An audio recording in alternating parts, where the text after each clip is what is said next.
Channel আইয়ের পরিচিত অনুষ্ঠান চলতি হওয়ার এবারের পর্বে সমরের সংগ্রামে ফৌজদারহাট ক্যাডেট কলেজের স্বাধীনতা পুরস্কার নিয়ে আয়োজিত এই অনুষ্ঠান। এটি একটি অন্য রকমের অনুষ্ঠান বলা চলে।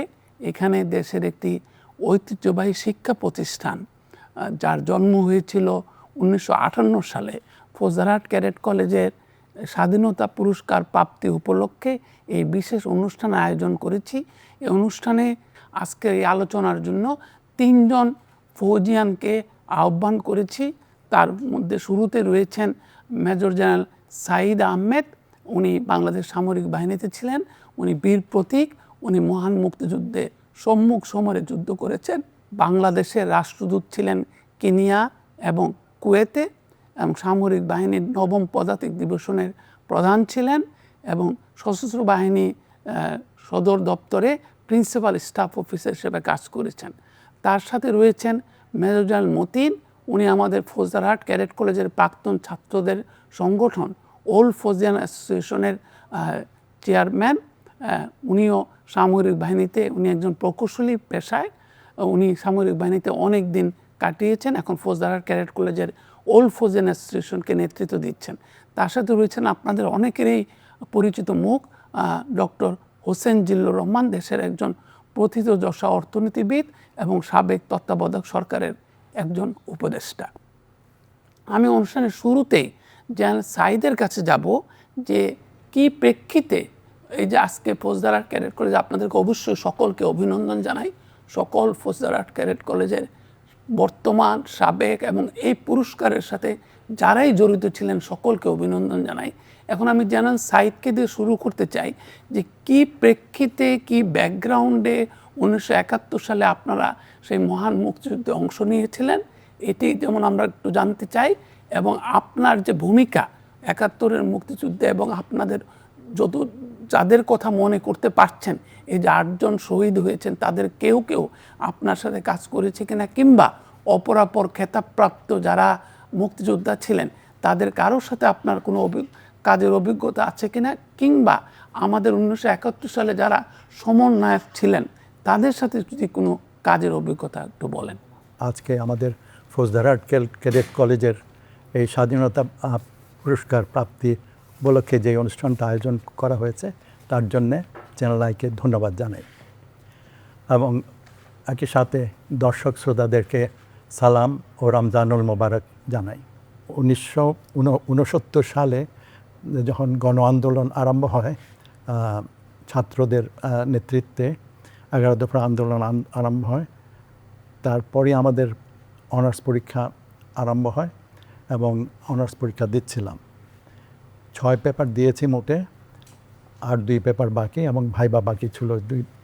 তো এরই মধ্যে 70-এর 25শে মার্চের ক্র্যাকডাউন হয়, পাকিস্তান আমি ক্র্যাকডাউন করে 71 সালে। সরি, ক্র্যাকডাউনের 2 দিন আগে আমি গ্রামে গিয়েছিলাম।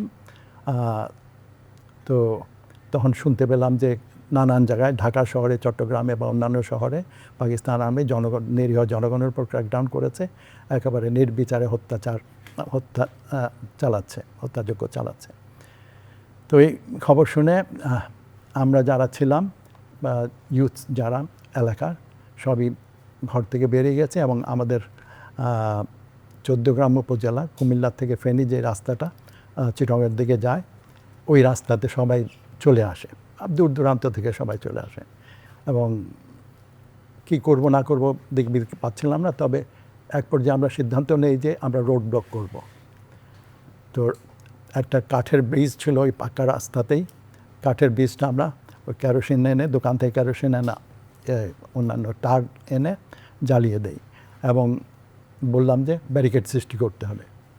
আর ওই সময় ওই ট্রাঙ্ক রোডে বিশাল বিশাল বড় বট গাছ ছিল, ওইগুলা কেটে মানুষ একেবারে স্বতঃস্ফূর্তভাবে ব্যারিকেড সৃষ্টি করছিল। তো এই অবস্থার কিছুদিন পরে, 5-7-8 দিন পরে আমি ফেনীতে যাই। শুনেছি যে ফেনীতে একটা ক্যাম্প আরম্ভ হয়েছে।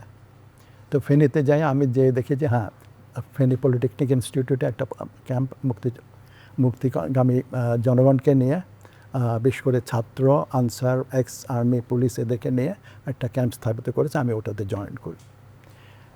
এক পর্যায়ে যখন ঢাকার দিক থেকে, কুমিল্লার দিক থেকে আর্মি অগ্রসর হয় ফেনীর দিকে, এবং চিটাগংয়ের দিক থেকে শুভপুর পার হয়ে শুভপুর একটা যুদ্ধ হয়েছিল। আপনি কখন সামরিক প্রশিক্ষণ গ্রহণ করেন? আচ্ছা, আমরা চলে যাই, যখন ফেনী থেকে চলে যাই ভারতে, তারপরে জুন মাসে এই অফিসার ট্রেনিংয়ের জন্য আমাদেরকে সিলেক্ট করা হয়। আমরা জুন থেকে অক্টোবর 9 অক্টোবর পর্যন্ত ট্রেনিং করি ভারতে অফিসার। আপনি কি যখন সামরিক বাহিনীতে যোগ দেন? তখনই সামরিক বাহিনীতে যোগ দিলাম।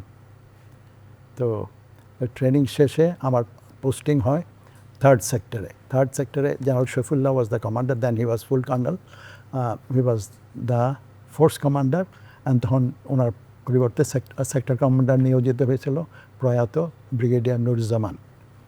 তো তখন আমাকে একেবারে সীমানাতে দুটো ক্যাম্পের দায়িত্ব দেওয়া হয়।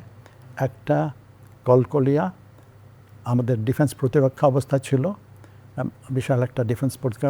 আপনারা যে ওখানে, আপনাকে একটু থামিয়ে প্রশ্ন করি, যখন আপনারা সামরিক বাহিনীতে যোগ দিলেন, যুদ্ধে অংশ নিলেন, তখন আপনাদের প্রধান মোটিভেশনটা কী ছিল তৎকালে যুদ্ধক্ষেত্রে? আমি সেনাবাহিনীতে পাকিস্তান মিলিটারি একাডেমিতে যাওয়ার জন্য 41st মিলিটারি একাডেমিতে যাওয়ার জন্য, পিএমএতে যাওয়ার জন্য কোয়ালিফাই করেছিলাম, যাইনি, এবং বিশ্ববিদ্যালয় থেকে যাই। আমি একজন সচেতন তরুণ বলেন, যুবক বলেন, ছাত্র বলেন, আমি অত্যন্ত সচেতন ছিলাম আমাদের দেশের স্বাধিকার নিয়ে।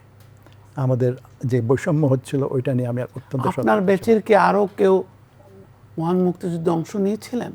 হ্যাঁ, আমার ব্যাচে মুক্তিযুদ্ধে অংশগ্রহণ করেছিলেন শহীদ মুফতি মোহাম্মদ কাসেদ। 7ই মার্চের রেস করছে, 7ই মার্চে বঙ্গবন্ধুর বক্তৃতার পরে সে বলে যে, দোস্ত আমি নির্দেশনা পেয়ে গেছি, আমি যাচ্ছি। সে এত মেধাবী ছিল যে ব্লাইন্ড ফোল্ড করে 16 জনের সাথে একসাথে চেস খেলে সবাইকে হারিয়েছিলেন। এই ধরনের। তখন আপনাদের আগে পরের ব্যাচের আরও কি মুক্তিযুদ্ধে অংশ নিয়েছিলেন? হ্যাঁ, যে শহীদ আনোয়ারের কথা বললেন, বদিউল আলমের কথা বললেন, তার সাথে আমি বলবো আমাদের জুনিয়র ছিল হ্যারিস, তারপর এএফএম হারিস, যিনি যুক্তরাজ্যে আছেন। হ্যাঁ, কামরুল হক স্বপন, জি, আরও অনেকে অংশগ্রহণ। আমি আপনার কাছে আবার আসব।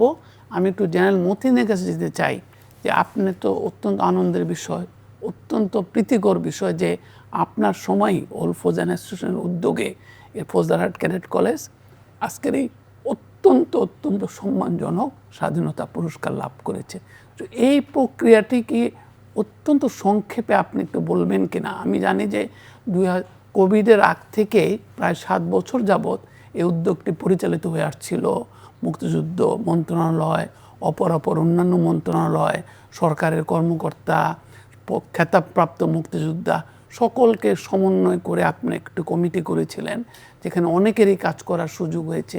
এই যে এটার যদি একটু সংক্ষেপে বলেন, এমনকি ফৌজদারহাট ক্যাডেট কলেজের কর্তব্যরত 3 জন যারা প্রিন্সিপাল রয়েছেন তারাও কাজ করেছেন আপনার নেতৃত্বে। এটা যদি একটু ব্যাকগ্রাউন্ডটা যদি একটু বলেন আপনি সকলকে। ধন্যবাদ মামুনুর রশিদ। প্রথমে আমি বিনম্র চিত্তে স্মরণ করছি সেই সমস্ত মুক্তিযোদ্ধাদের এবং আমাদের মহিলাদের যারা তাদের বর্তমানকে আমাদের ভবিষ্যতের জন্য উৎসর্গ করেছেন, আমাদের একটা স্বাধীন দেশ দিয়েছেন। আমরা প্রথমে দেখেছি যে ফৌজদারহাট ক্যাডেট কলেজের যে অবদানটা, 8 জন শহীদ, 11 জন খেতাবপ্রাপ্ত মুক্তিযোদ্ধা এবং 51 জন মুক্তিযোদ্ধা, যেটা কোনো শিক্ষা প্রতিষ্ঠানে নাই। সেই শিক্ষা প্রতিষ্ঠানকে সবাই চিনে একটা মেধাবী ছাত্র তৈরির শিক্ষা প্রতিষ্ঠান হিসাবে। কিন্তু এই শিক্ষা প্রতিষ্ঠান যে স্বাধীনতা যুদ্ধে অনেক অবদান রেখেছে সেই সম্পর্কে অনেকে ওয়াকিবহাল ছিলেন না। আমরা দেখলাম যে যখন হুমায়ুন আহমেদের পরিচালনায় আগুনের পরশমণি ছবিটা বের হলো, সেখানে বদি চরিত্রের যে মূল চরিত্রটা বের হলো, সেটা আমিও জানতাম না যে সে ফৌজদারহাট ক্যাডেট কলেজের একজন প্রাক্তন ছাত্র। তো এইরকম যখন আমরা জানলাম, তখন দেখলাম যে আমাদের অনেকেরই ব্যক্তিগতভাবে আন্তর্জাতিক এবং জাতীয় পর্যায়ে অনেক অর্জন আছে, কিন্তু ফৌজদারহাট ক্যাডেট কলেজের যে অর্জন, সে অর্জনটা কোথাও স্বীকৃত না। তখন আমরা সিদ্ধান্ত নিলাম কয়েকজনে মিলে যে আমরা স্বাধীনতা পদকের জন্য চেষ্টা করব। এবং এই বিষয়ে আমি বলবো আমাদের মূল মন্ত্রটা দিয়েছিল আমাদের সবার পরিচিত ফৌজিয়ান অন্তপ্রাণ নাজমুল। তার কাছে সব ধরনের নাজমুল হাসান, নাজমুল হাসান, সে সব ধরনের তথ্য তার কাছে ছিল। আমরা কোনো তথ্য ঘাটতি পড়লে তার কাছেই দৌড়ে যাই। তো সে যখন প্রস্তাবটা দিল, আমরা বললাম যে ঠিক আছে, আমরা চেষ্টা করি। ওনার সাথে আর কে কে ছিলেন যদি ওনার সাথে ছিল ডক্টর কামাল, মোস্তফা রেজা, তারপর হচ্ছে আবু নোমান, তারপর হচ্ছে লুৎফুল এবং সজীব। 48 ব্যাচের সজীব, 48 সর্বকনিষ্ঠ। হ্যাঁ, সর্বকনিষ্ঠ। আমরা এটাকে ঠিক অফিসিয়ালি আপনাদের যে অনেক ত্যাগ তিতিক্ষা চেষ্টা প্রচেষ্টা, আজকে কেমন লাগছে আপনার? আমি বলবো আমার জীবনের অনেকগুলো পাওয়ার মধ্যে এটা সর্বশ্রেষ্ঠ পাওয়া।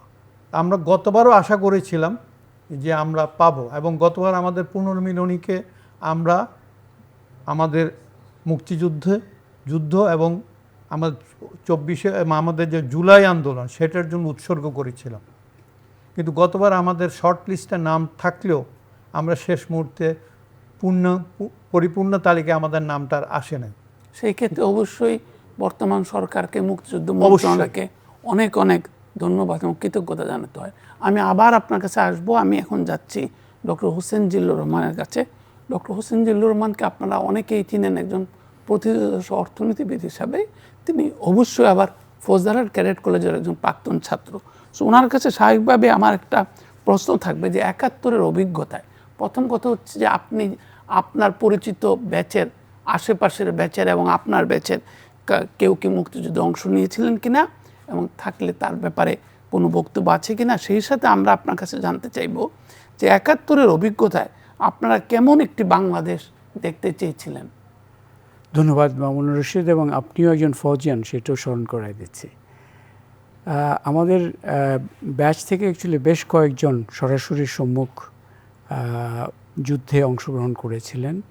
এর মধ্যে হ্যারিসের কথা অলরেডি জেনারেল সাইদ বললেন। মেজর দিদারও তো আপনার, মেজর দিদার, আপনার শাহরিয়ার হুদা, মুনিব, এরা কিন্তু মিজান, এরা আমাদেরই ব্যাচের অ্যাকচুয়ালি। এবং সো আমরা খুব গর্ববোধ করি যে আমরা সবাই হয়তো অংশগ্রহণ করতে পারিনি, কিন্তু তারা আমাদের সেই অর্থে আমাদের ব্যাচকে সেই সম্মানটা তারা এনে দিয়েছেন তাদের যে উদ্যোগের এবং সেই সাহসের মাধ্যমে। আপনি জিজ্ঞাসা করছিলেন যে 71 কি আমাদেরকে শিক্ষা দিয়েছে। কারণ 71-এর অ্যাকচুয়ালি অভিজ্ঞতাটা এক ধরনের, আমি বলবো যে আমার বাংলাদেশিদের মানসপটে এবং আমাদের সাইকেতে একটা গভীর প্রভাব রেখেছে। যারা সম্মুখ যুদ্ধে অংশগ্রহণ সেটা এক ধরনের, কিন্তু এই যে হানাদার বাহিনীর সেই বিভীষিকাময় সময়ে বাংলাদেশে অস্তিত্বটাই কিন্তু এক ধরনের বিষয় ছিল, একটা সংগ্রামের বিষয় ছিল। সেখানে এই যে একটা গভীর এসেছিল, আমি বলবো যে 71-এর মাধ্যমে। এবং এটা কিন্তু সেই অর্থে গবেষণা হয় নাই। আমি পিছনে তাকিয়ে একজন গবেষক হিসেবে যেটা বুঝি, 71-এ যেটা করেছিল সবচেয়ে বড় অবদান, যে সাধারণ মানুষের মধ্যে একটা ব্যক্তিত্বের বিপ্লব ঘটিয়েছিল। ব্যক্তিত্বের বিপ্লব ছিল যে যুদ্ধ করে স্বাধীন করা হলো, কিন্তু তারপরে এই দেশটাকে তো নির্মাণ করতে হবে। আপনার খেয়াল আছে যে স্বাধীনতার পরে এটাকে বাস্কেট কেস নানা ধরনের ছিল।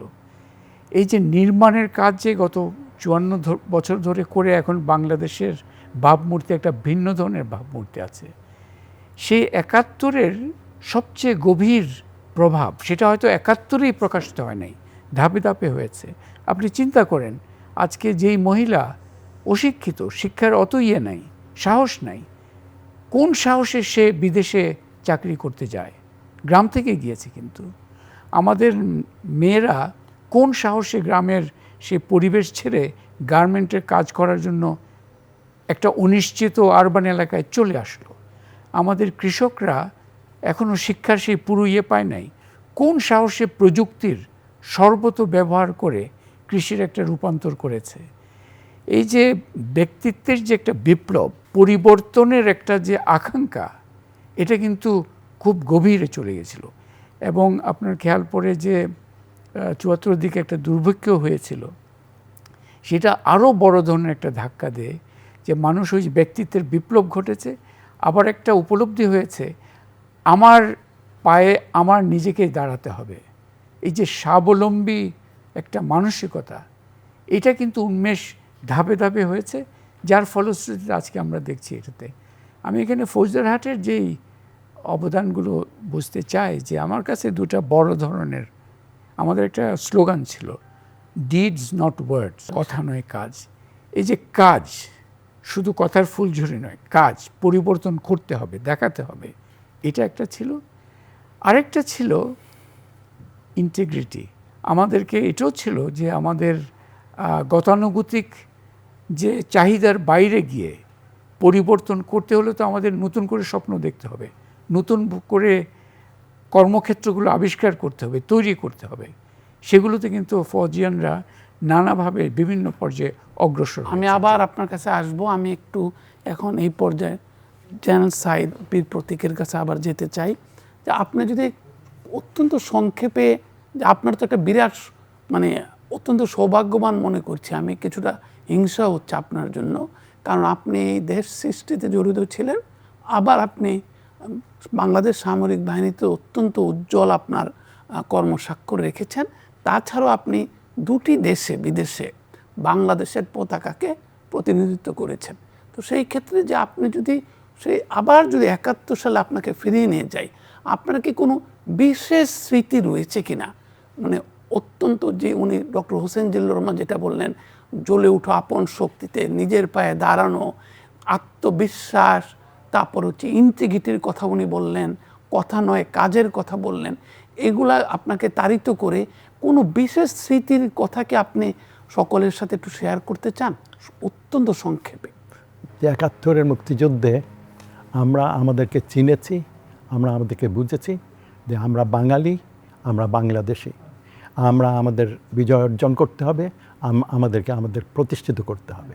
তাই ওই মুক্তিযুদ্ধের সময় দেশের এমন কোনো জনগণ দেখি নাই, আপামর জনগণ, যা আমাদেরকে সাপোর্ট করে নাই, যে কোনোভাবেই হোক, নিজে সক্রিয়ভাবে অংশগ্রহণ করবে না অন্যভাবে সাপোর্ট করেছে। এটা একটা। আরেকটা হচ্ছে হলো ইউনিভার্সিটি থেকে আমি গুলির মুখে 20শে জানুয়ারি যখন Asad was shot during the procession in the street, I was just beside him. I was one of the first step to pick him up. Bullet pierced through his chest, right through. Picked him up, hot red blood I was feeling. কেমন একটা অনুভূতি জানি, আমাকে আলোড়ন সৃষ্টি করেছে আমার মধ্যে, এটা একটা। তখন আমার মনে হচ্ছে যেন পসিবলি এই রক্ত যে ঝরছে, এটা মনে হয় আমাদেরকে স্বাধীনতা এনে দেবে, আমাদের স্বাধীনতা আসবেই, এটা একটা আমাকে মনে দৃঢ়তা এনে দেয়। আর যখন যুদ্ধে যাই, প্রশিক্ষণের সময় প্রচণ্ড খাওয়া দাওয়া নেই, লোকজন ডিসেন্ট্রিতে সাফার করছি, কনজেক্টিভাইটিসে সাফার করছি, কোল্ড ইত্যাদি নানান ডিজিজে সাফার করছি। তার মধ্যে মানুষ কাপড় চোপড় নেই, শীতের বস্ত্র নেই, বা খাবার দাবার ব্যবস্থা নেই, এর মধ্যে আমরা টিকে যুদ্ধ করেছি। আর স্মৃতি, যুদ্ধের স্মৃতি বলতে গেলে, যখন আমাকে দায়িত্ব দেওয়া হয় কলকলিয়া সাবসেক্টরের ডিফেন্স এলাকা, ওখানে প্রায় প্রতিনিয়ত পাকিস্তানি বাহিনী, ওখানে মেজর তোফায়েল আজম নামে পাকিস্তানি নিশান হায়দার এক অফিসার ছিল, ভারতের সাথে যুদ্ধ, বিডিআর তখন রাইফেল সাথে যুদ্ধে, হ্যাঁ ইসমাইল রাইফেলের সাথে যুদ্ধে সে মারা যায়, ও শহীদ হয় ওখানে। তার মাজারটা ছিল, তাদের চ্যালেঞ্জ ছিল এটা তারা লিবারেট করবে, আমাদেরকে সরিয়ে ওঠিয়ে দখল করবে, পারেনি আমাদের কাছ থেকে নিতে, এটা একটা।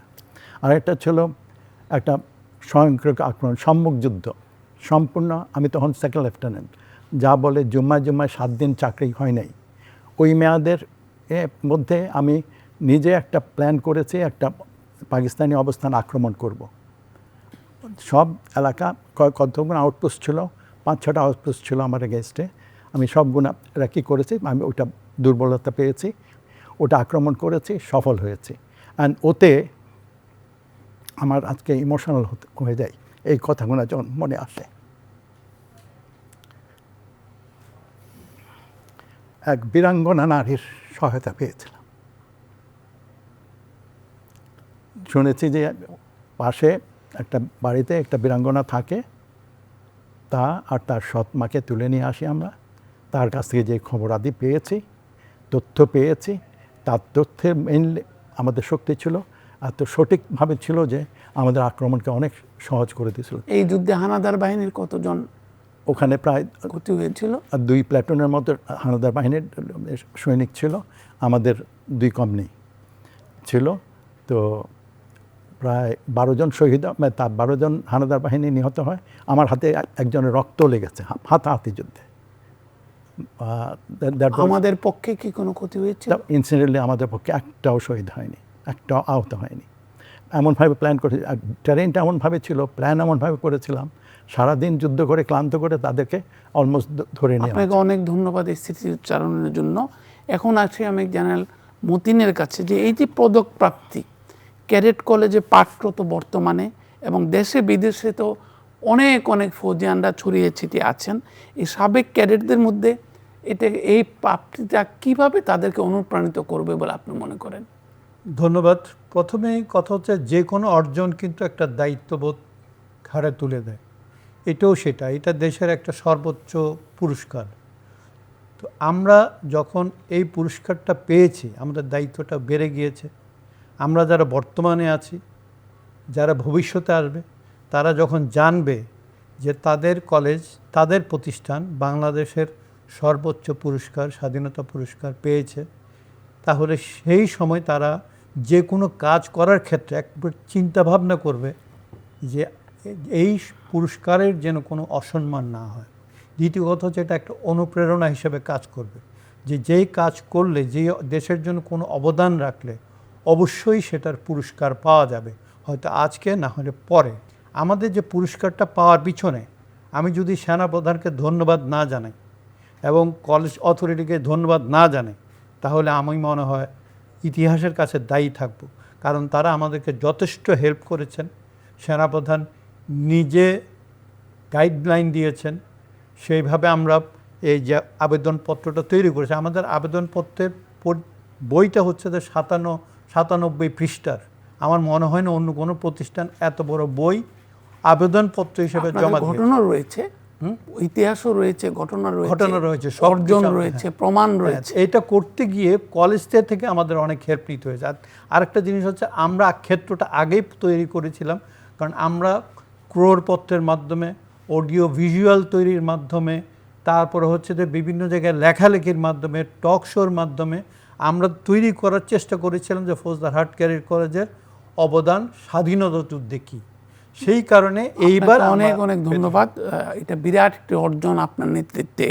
অল্প জেনারেশনের বলবো, অবশ্যই বাংলাদেশ সেনাবাহিনীতে কর্মরত আমাদের সকল ফৌজিয়ান ভাইয়েরা এবং প্রিন্সিপালরা যারা রয়েছেন এই অর্জনের পিছন। এখন আমি আসছি জনাব হোসেন জিল্লুর রহমানের কাছে, যে আপনি বলেছিলেন ৭১-এর ইতিহাস, ৭১-এর অর্জন, জাতির জীবনে এটির প্রভাব। তো এখন আপনি যখন দাঁড়িয়ে আছেন প্রায় ৫৪ বছর পরে, আশা এবং প্রাপ্তির মাঝে কতটুকু ফারাক বলে মনে হয়? না, আই থিঙ্ক আশা এবং অত্যন্ত সক্ষম। আশা এবং প্রাপ্তির মধ্যে ফারাক অনেক আছে, সেটা নিয়ে লুকোচুরির কিছু নেই। কিন্তু মূল কথা হচ্ছে, আমরা কি এগুতে চাই কিনা, এগুতে চাওয়ার মানসিকতা অক্ষুণ্ণ আছে কিনা, এটা হচ্ছে মূল কথা। আশা এবং প্রাপ্তির ফারাক একটা বাস্তবতা, নানা কারণ আছে তার মধ্যে। আমাদের ঘাটতি আছে, আমাদের রাজনৈতিক বিবর্তন, আমাদের শুধু প্রাতিষ্ঠানিক বিবর্তন, অনেক কিছু আছে। কিন্তু মূল বিষয় হচ্ছে, এবং সেখানে আমি ৭১-এ ফিরে যেতে চাই, যে ব্যক্তিত্বের বিপ্লব ঘটিয়েছিল ৭১, সেটা কিন্তু আমাদের সবচেয়ে বড় সম্পদ। যে কোনো পরিস্থিতিতে আমরা এগুবার চেষ্টা করব। এই দেখেন 17 বছর একটা কর্তৃত্ববাদী শাসন কিভাবে চলে গেল, কীভাবে, এটা তো হঠাৎ করে হয়নি। ওই যে পরিবর্তন চাই, মেনে নেব, অনিয়ম, অনাচার, ইনজাস্টিস এগুলো মেনে নেব না, এটাই আমার কাছে সবচেয়ে বড় মনে হয় যে এই ধারণাটা, এই মনের ভিতর যে আকাঙ্ক্ষা, এই মনোবলের শক্তিটা, এইটাকে আমাদের হচ্ছে বড় সম্পদ এবং এইটাকেই আমাদের ক্যারি করতে হবে। এটা আমাদের ক্যারি করতে হবে। আপনাকে অনেক অনেক ধন্যবাদ, আপনাদের সকলকে অনেক ধন্যবাদ। সুপ্রিয় দর্শক শ্রোতা, আপনারা দেখলেন যে সমরের সংগ্রামে ফৌজদারহাট ক্যাডেট কলেজ দেশের একটি ঐতিহ্যবাহী শিক্ষা প্রতিষ্ঠান, তার যে অর্জন স্বাধীনতা পুরস্কার প্রাপ্তি, সেটাকে আমরা মূলত আজকে সেলিব্রেট করছি।